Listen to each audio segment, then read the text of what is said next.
नमस्कार दोस्तों, NLM education में आपका हार्दिक अभिनंदन, स्वागत मेरे दोस्तों।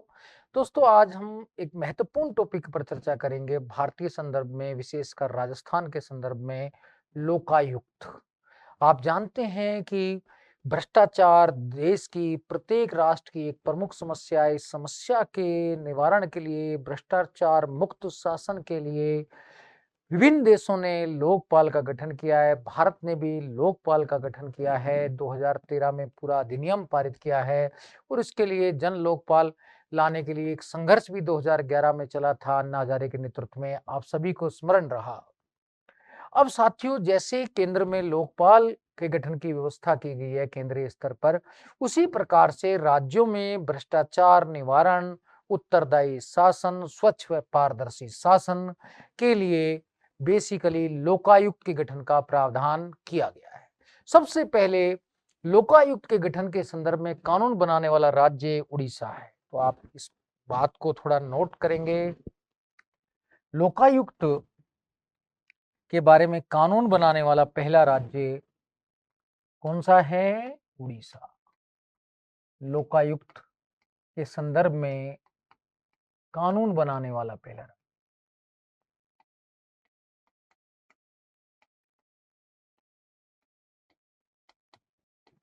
बनाने वाला प्रथम राज्य, इस बात को आपको ध्यान रखना है। कौन सा है? उड़ीसा। इसने 1970 में ही कानून बना दिया था। ये आपको ध्यान रखना। फिर आपको अगली बात जो इंपॉर्टेंट है वो ध्यान रखनी है कि वास्तव में पहली बार लोकपाल लोकायुक्त की चर्चा किसने की थी? तो प्रथम प्रशासनिक सुधार आयोग ने कहा था कि केंद्र में लोकपाल का गठन किया जाए। ये पहले मोरारजी देसाई की अध्यक्षता में गठित किया गया था प्रथम प्रशासनिक सुधार आयोग। 1966 से 69 तक कार्य किया इसने और इसने कहा था पहली बार कि केंद्र में लोकपाल और राज्यों में लोकायुक्त। केंद्र में क्या है? लोकपाल और राज्यों में लोकायुक्त का गठन किया जाए ताकि भ्रष्टाचार का निवारण हो सके। ये बात आपको थोड़ा सा ध्यान रखनी चाहिए। दो क्वेश्चन मैंने बताए तो दोनों आपको स्मरण रहने चाहिए। अब ये तो मैंने बता दिया, सबसे पहले ऐसा कौन सा राज्य है जिसने लोकायुक्त के लिए कानून बनाया? वो तो उड़ीसा है। लेकिन सबसे पहले गठन कहाँ किया गया वो आपको ध्यान रखना है। तो बेसिकली सबसे पहले महाराष्ट्र में गठन किया गया। महाराष्ट्र में 1971 में अधिनियम पारित किया गया और इसका वास्तविक गठन 1972 से माना जाता है। तो पहला गठित लोकायुक्त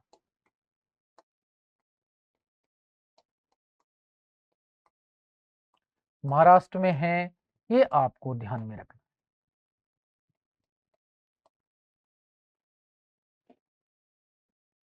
वास्तव में 1971 में महाराष्ट्र सरकार ने 1971 में लोकपाल अधिनियम के तहत, लोकायुक्त अधिनियम के तहत 1972 में इसका गठन किया था।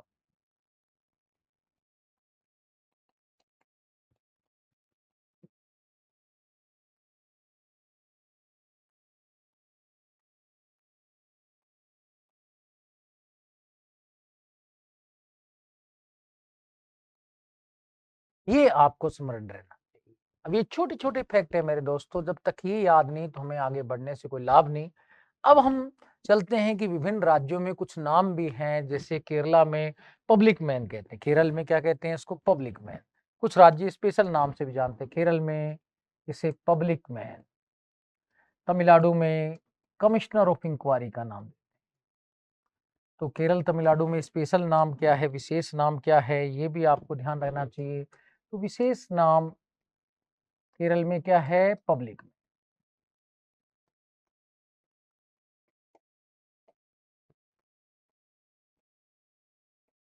तमिलनाडु में नाम क्या है? Commissioner of inquiry. ये भी थोड़ा सा ध्यान रखना।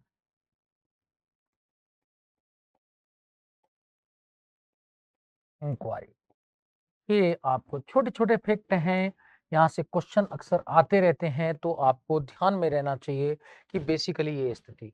अब तक कितने राज्यों में कहते हैं 21 राज्यों और दिल्ली केंद्र शासित प्रदेश सहित टोटल 22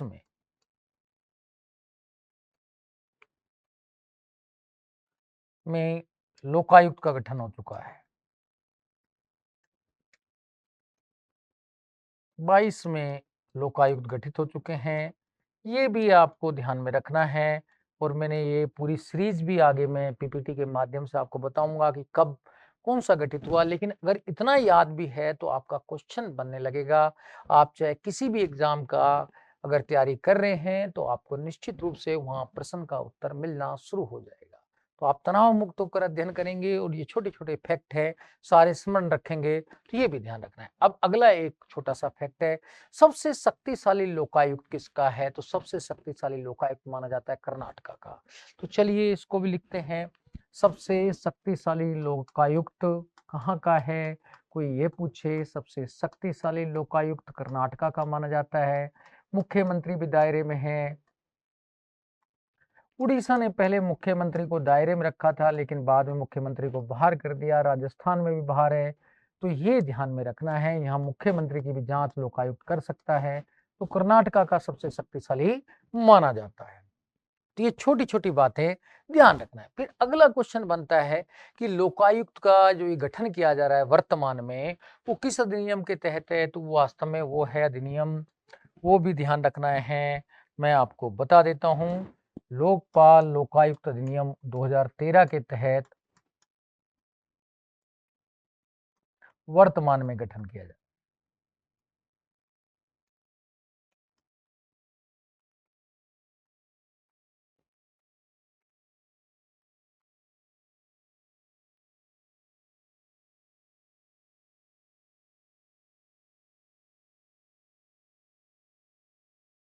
ये आपको ध्यान रखना। साथियों, जब आपको इतना जब सारी बातें मालूम हैं तो आप आसानी से छोटे छोटे लोकायुक्त से संबंधित प्रश्नों को आसानी से हल कर सकते हैं। ये आप सब स्मरण रखेंगे तो आपको बेटर ढंग से याद आएगा। फिर मैं पीपीटी के माध्यम से फिर रिवाइज करूंगा, लेकिन अभी हंसते हंसते याद करना है ये छोटी छोटी बातें। आइए अब आगे चलते हैं, राजस्थान के संदर्भ में थोड़ा सा देखते हैं कि अब चलते हैं हमारे प्यारे राजस्थान में, हमारे गुलाबी राजस्थान में, गुलाबी नगरी जयपुर राजधानी वाले राजस्थान में। तो हमारो प्यारो राजस्थान पर चलते हैं। और राजस्थान में सबसे पहली बार किसने बात कही थी कि लोकायुक्त का गठन किया जाए? तो कहते हैं एक प्रशासनिक सुधार समिति 1963 में गठित हुई थी। प्रशासनिक सुधार समिति 1963 ने कहा था कि लोकायुक्त का गठन किया जाए भ्रष्टाचार निवारण के लिए। ये आपको ध्यान में रखना है। सर्वप्रथम सिफारिश, ये आपको छोटी छोटी बातें हैं, ये आपको ध्यान रहना चाहिए। उसके बाद इसमें ये ध्यान रखना है कि राजस्थान में लोकपाल लोकायुक्त का गठन कब किया गया? तो कहते हैं 1973 में पहली बार लोकायुक्त का यहाँ गठन हुआ। उसके लिए 1973 में ही अधिनियम पारित किया गया था। तो पूरा मैं बता देता हूँ, राजस्थान में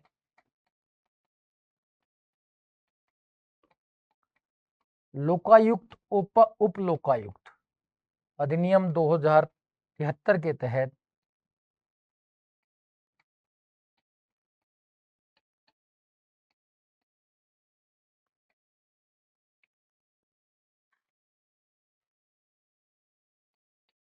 1973 73 के अंतर्गत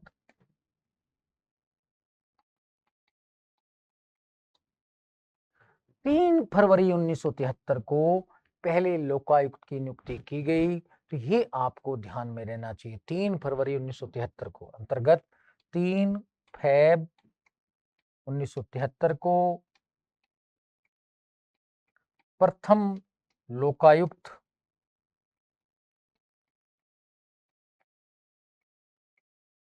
किसको बनाया गया, ये भी ध्यान रखा है तो बेटर रहेगा आपके लिए।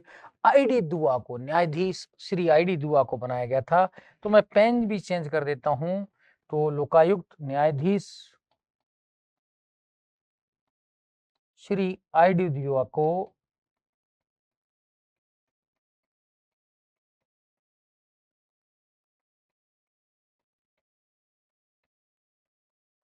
नियुक्त किया गया।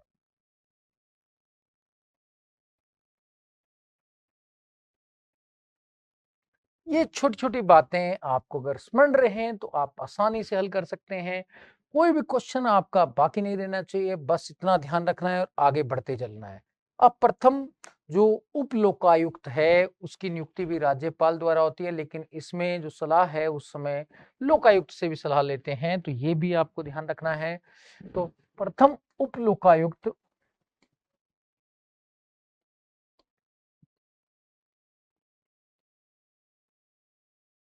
की जो नियुक्ति है, बेसिकली ये छोटी-छोटी बातें अगर आपको स्मरण रहेंगी तभी आप कहीं न कहीं इसको हल करेंगे।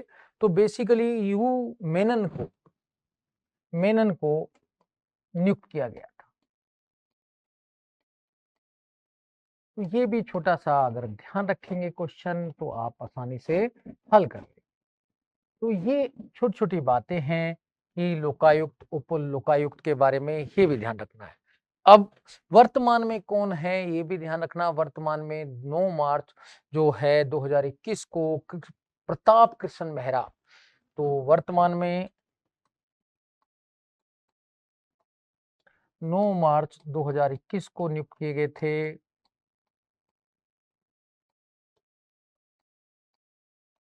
प्रताप कृष्ण मेहरा।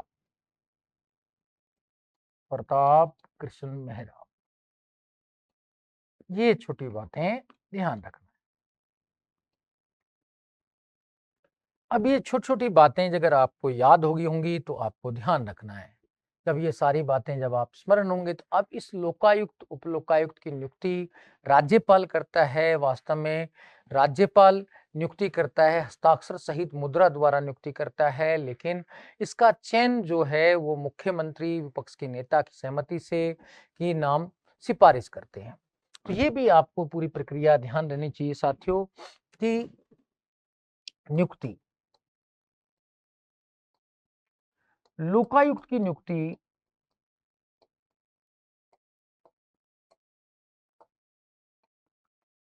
की सिफारिश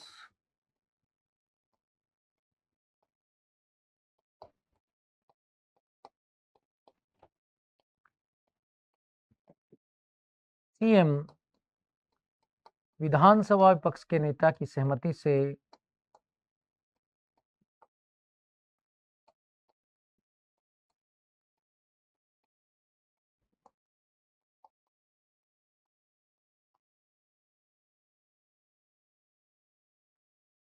सहमति से राज्यपाल से करता है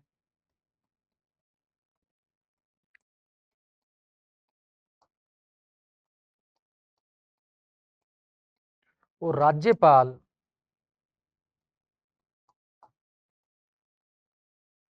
हस्ताक्षर सहित हस्ताक्षर मुद्रा सहित, मुद्रा का मतलब है मोहर,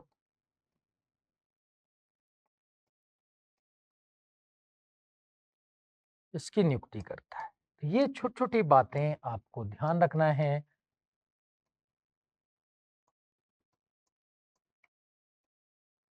इसमें राज्यपाल नियुक्त करेगा, लेकिन सीएम महोदय विपक्ष के नेता की सहमति से सिफारिश राज्यपाल से करेंगे और राज्यपाल इसकी नियुक्ति करेगा। ये छोटी सी बातें आपको सारी स्मरण रहनी चाहिए और आप आसानी से ये सारी चीजें हल भी कर सकते हैं। अब इससे संबंधित कोई क्वेश्चन आता है तो मैं मानता हूं कि आप आसानी से, एक बात ध्यान रखनी है, उप लोकायुक्त की नियुक्ति में लोकायुक्त से भी परामर्श लिया जाता है, तो ये ध्यान रखना है। अगला क्वेश्चन देखते हैं साथियों। अगली बातें, कार्यकाल क्या होगा। कार्यकाल कार्यकाल जो है इसका 5 वर्ष या 65 वर्ष की आयु जो भी पहले हो वहां तक के लिए नियुक्त करते हैं। पहले 8 वर्ष के लिए थी, लेकिन वर्तमान में इसकी नियुक्ति का जो कार्यकाल है 5 वर्ष या 65 वर्ष है। ये भी आपको स्मरण रहना चाहिए। वेतन भत्ते कौन तय करेगा। वेतन भत्ते राज्य सरकार। हटाने का प्रावधान सेम हाईकोर्ट के न्यायाधीश के समान।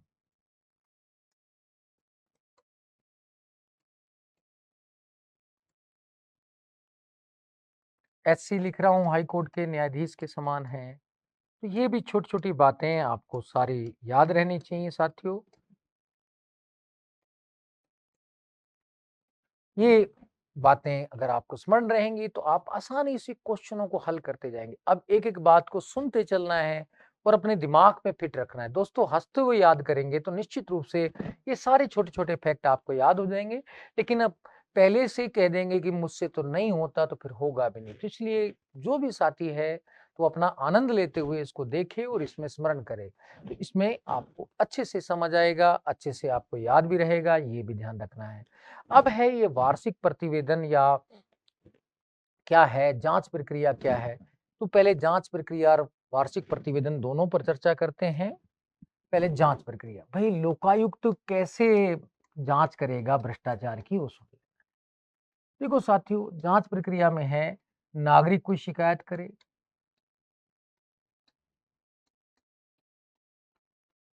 एक तो ये रास्ता है, दोनों प्रकार। दूसरा स्वयं संज्ञान, दोनों रास्ते हैं। स्वयं संज्ञान भी ले सकते हैं और नागरिक द्वारा जांच वाला भी काम चल सकता है और इसमें वो जांच एजेंसी की सहायता भी ले सकते हैं, किसी जांच एजेंसी की सहायता भी ले सकते हैं। तो ये लोकायुक्त पर निर्भर करता है कि वो सहायता लेते हैं, नहीं लेते हैं। तो ये छोटी-छोटी बातें हैं, तो ये आपको ध्यान रखना है। अब ये पूरी रिपोर्ट जो जांच उन्होंने की है, उसकी पूरी एक वार्षिक प्रतिवेदन वो राज्यपाल को सौंपते हैं। तो वास्तव में अपनी पूरी जांच प्रक्रिया का, लेखे-जोखे का विवरण एक यानी कि प्रतिवेदन प्रतिवर्ष राज्यपाल को लोकायुक्त सौंपते हैं। राज्यपाल उस प्रतिवेदन को विधानसभा के समक्ष रखते हैं। तो वास्तव में देखा जाए लोकायुक्त विधानसभा के प्रति ही उत्तरदायी रहते हैं। तो आइए साथियों देखते हैं वार्षिक प्रतिवेदन।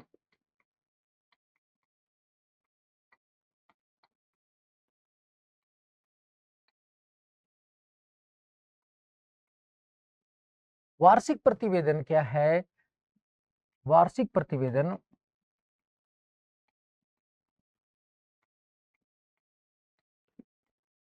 लोकायुक्त प्रतिवर्ष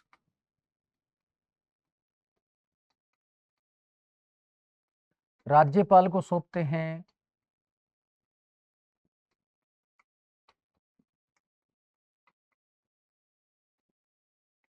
और राज्यपाल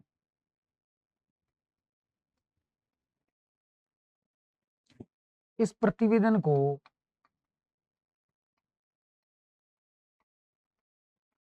विधानसभा के समक्ष रखते हैं। विधानसभा के समक्ष रखते हैं। तो इस प्रकार से देखें तो राज्यपाल जो लोकायुक्त है वो विधानसभा के प्रति उत्तरदायी रहता है।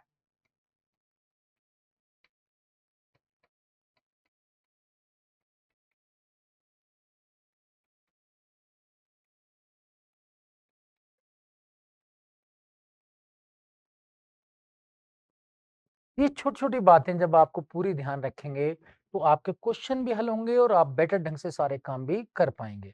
अब हम देखते हैं इसकी कार्यशक्तियाँ भई किन-की जाँच कर सकता है, किन-की नहीं।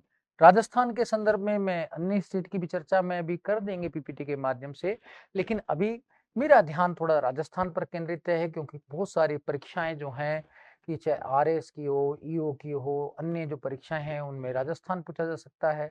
और अन्य स्टेट भी लगभग सा सेम है, क्या डिफरेंसेस है ये भी मैं आपको बता दूँगा। तो कार्यशक्तियों में देखें तो मंत्री की जाँच कर सकते हैं। पहला है मंत्री की जाँच कर सकते हैं, बिल्कुल मंत्री की जाँच हो सकती है। मंत्री परिषद का कोई भी सदस्य हो, मंत्री की जाँच कर सकता है। अब चाहे कैबिनेट मंत्री हो, कैबिनेट से लेकर उप मंत्री तक सबकी वो जाँच कर सकता है बिल्कुल। फिर सचिव स्तर, सचिव, विशेष सचिव, संयुक्त सचिव, विशेष, संयुक्त सबकी जाँच कर सकता है।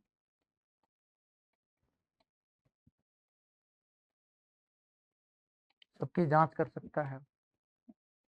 फिर जितने भी लोक सेवक हैं, लोक सेवक की जांच कर सकता है, निगम मंडल ये जो हैं उनकी जांच कर सकता है, जिला प्रमुख उप जिला प्रमुख की जांच कर सकता है,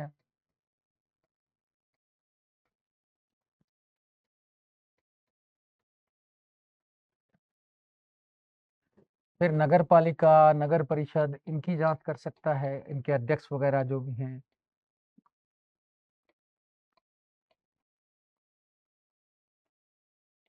आदि के अध्यक्ष वगैरह,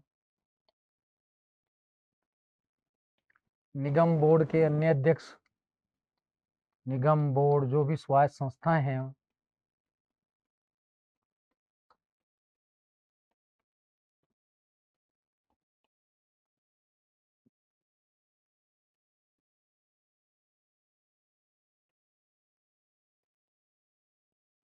इनकी भी जांच की जा सकती है। ये सारी चीजें आपको ध्यान रखनी है कि भाई वो जांच का उनका दायरा है तो सबको जांच कर सकता है इन सब की, और निगम बोर्ड के जो स्वायत्त संस्था है उनके अध्यक्ष वगैरह की भी भ्रष्टाचार की जांच हो सकती है। देखा जाए तो लोकायुक्त के पास कार्य तो बहुत अधिक हैं, लेकिन वो कितना एक्टिव रहता है ये निर्भर करता है, लेकिन उसे बहुत कुछ राजनीतिक दबाव भी झेलना पड़ता है। इसलिए एक न्यायाधीश महोदय कहते हैं कि वास्तव में ऐसा शेर है जिसके दांत निकाल दिए गए हैं। तो वास्तव में एक स्थिति कुछ इस प्रकार की है, लेकिन अगर लोकायुक्त बहुत एक्टिव है तो निश्चित रूप से वो भ्रष्टाचार को दूर करने में राज्य में महत्वपूर्ण भूमिका अदा कर सकता है। अब बाहर कौन कौन है ये भी चर्चा करते हैं, लोकायुक्त की जांच से बाहर क्या क्या है, तो इस पर भी चर्चा करते हैं। लोकायुक्त की जांच से बाहर के दायरे से बाहर,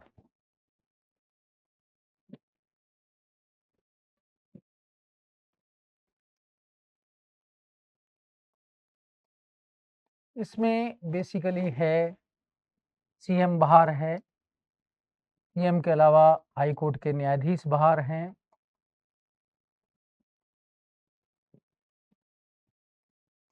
आरपीएससी के अध्यक्ष सदस्य बाहर हैं,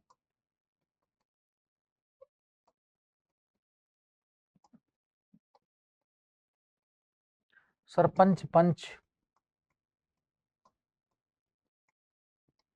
उप सरपंच, वार्ड पंच ये भी बाहर हैं। ये सभी बाहर हैं। ये आपको सभी स्मरण रखना चाहिए कि इस प्रकार से ये दायरे में नहीं आते। तो ये छोटी-छोटी बातें जो मैंने आपको बताई, आपको याद रहेंगी सारी।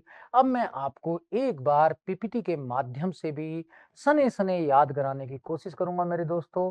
तो अपने दिमाग को एकदम फ्रेश करते हुए एकदम उस स्थिति में पहुँच जाइए जहाँ पर आपको आसानी से, अब रिवीजन है एक तरीके से आपका, लेकिन कहते हैं कि किसी भी चीज को बार बार पढ़ते हैं तो बार बार याद रहता है, करत करत अभ्यास के जड़ मतो सुधान वाली घटना है। अगर चाहे तो रस्सी भी जब आती है पत्थर पर तो निशान डाल देती है दोस्तों, तो आप तो दिमागशाली हैं, बुद्धिजीवी हैं, तो आप भी निश्चित रूप से इसको स्मरण कर लेंगे। तो पहला ध्यान रखना है, किसी भी लोकतांत्रिक व कल्याणकारी शासन व्यवस्था का स्वच्छ, पारदर्शी, भ्रष्टाचार मुक्त होना आवश्यक है। शासन प्रशासन में भ्रष्टाचार की समस्या से निपटने के लिए समय समय पर बहुत सारे प्रयास किए जाते रहे हैं। देश में सुशासन भ्रष्टाचार पर रोक लगाने के उद्देश्य से जिस प्रकार से एक लोकपाल की व्यवस्था की गई है केंद्रीय स्तर पर, वैसे राज्यों में लोकायुक्त के गठन का प्रावधान किया गया है। केंद्र में मोरारजी देसाई की अध्यक्षता में गठित प्रथम प्रशासन सुधार आयोग के द्वारा अपना अंतरिम प्रतिवेदन में नागरिकों की शिकायतों के निवारण में कमियां, इसमें बेसिकली उन्होंने कहा था केंद्रीय स्तर पर लोकपाल का गठन किया जाए और राज्यों में लोकायुक्त नामक संस्था की स्थापना की जाए। ये सिफारिश प्रथम किसने की थी? प्रथम प्रशासनिक सुधार आयोग ने की थी, जो मोरारजी देसाई की अध्यक्षता में गठित हुआ था। बाद में मोरारजी देसाई प्रधानमंत्री बने तो के हनुमंत राव को इसका कार्यकारी अध्यक्ष बनाया गया था। इसका कार्य प्रशासन के कार्यों का मूल्यांकन करना होगा, लोगों की शिकायतों का निवारण करना होगा, उस पर कार्रवाई करना होगा। ऐसा आयोग प्रशासनिक अधिकारियों की शिकायतों की भी जांच करेगा। इस आधार पर सबसे पहले उड़ीसा ने लोकायुक्त संस्था के निर्माण हेतु कानून बनाया था। ये मैंने आपको अभी बताया भी था कि सबसे पहला ऐसा कौन सा राज्य है जिसने लोकायुक्त के लिए कानून बनाया? उड़ीसा है। और जहां तक कि गठन सबसे पहले कहाँ हुआ था, तो महाराष्ट्र में हुआ था। ये भी मैंने आपको बताया। केंद्र की तरह राज्यों में भी लोकायुक्त की स्थापना सबसे पहले 1971 में महाराष्ट्र में की गई। ये संस्था महाराष्ट्र प्रथम एवं लोक अधिनियम 1971 के द्वारा 1972 में शुरू हुई। शुरू तो 1972 में हुई, ये ध्यान रखना है। परंतु इसमें कई कमजोरियां थी, जबकि कर्नाटक का लोकायुक्त सबसे शक्तिशाली माना जाता है। ये भी मैंने अभी आपको बताया कि किस राज्य का लोकायुक्त सबसे शक्तिशाली माना जाता है, तो कर्नाटक का। सबसे पहले उड़ीसा में लोकायुक्त अधिनियम 1970 पारित किया गया था, लेकिन ओडिशा में ये गठन 1983 में हुआ। उड़ीसा में पहले मुख्यमंत्री को इसके दायरे में रखा गया था, लेकिन बाद में बाहर कर दिया गया। ये भी आपको ध्यान रखना है।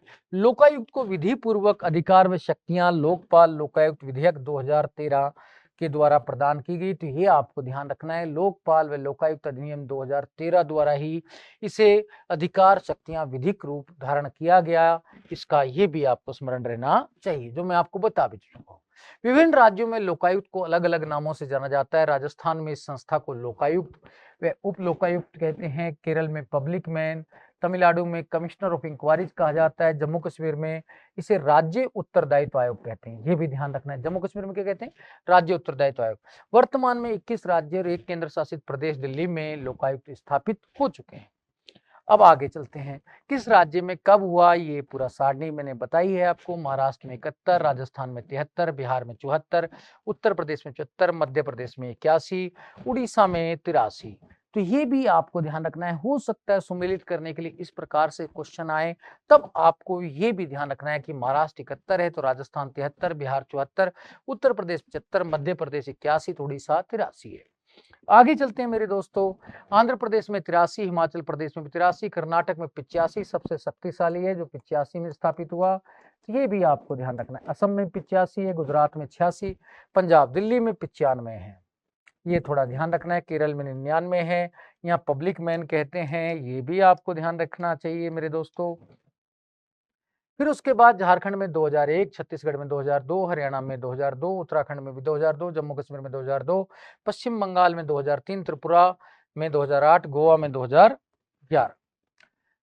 लोकायुक्त संबंधी सबसे पहले कानून बनाने वाला राज्य तो मैंने आपको बता दिया, उड़ीसा है।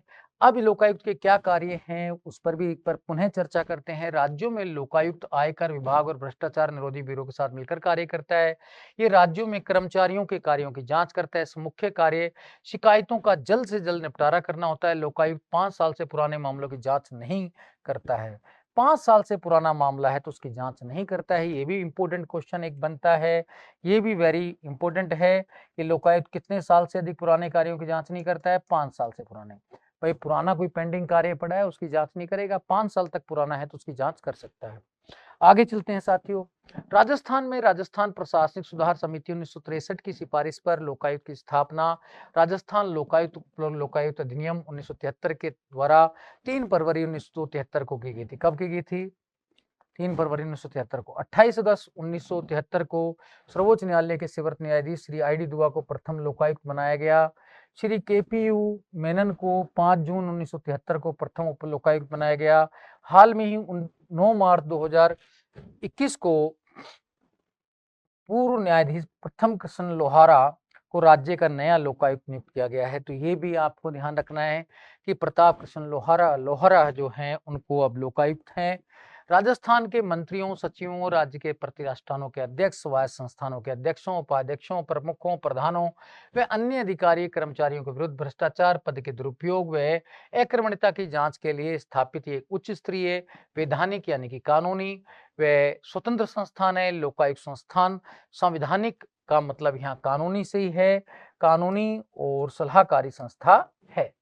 तो संविधान में तो इसकी चर्चा नहीं है, लेकिन इसको कानूनी दर्जा जरूर प्राप्त है। योग्यता राजस्थान सहित देश के कुछ राज्यों जैसे महाराष्ट्र, बिहार आदि में लोकायुक्त पद पर नियुक्ति के लिए किसी विशेष योग्यता का निर्धारण नहीं किया गया है।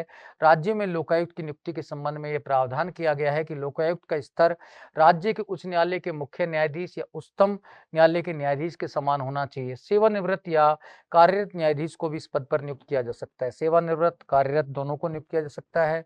लोकायुक्त की नियुक्ति राज्य के राज्यपाल द्वारा की जाती है, लेकिन इसमें आवश्यक है कि जो राज्य में विधान परिषद भी है तो सभापति विधान परिषद से इनसे नियुक्ति में मुख्यमंत्री की सिफारिश और विधानसभा में विपक्ष के नेता की सहमति आवश्यक है।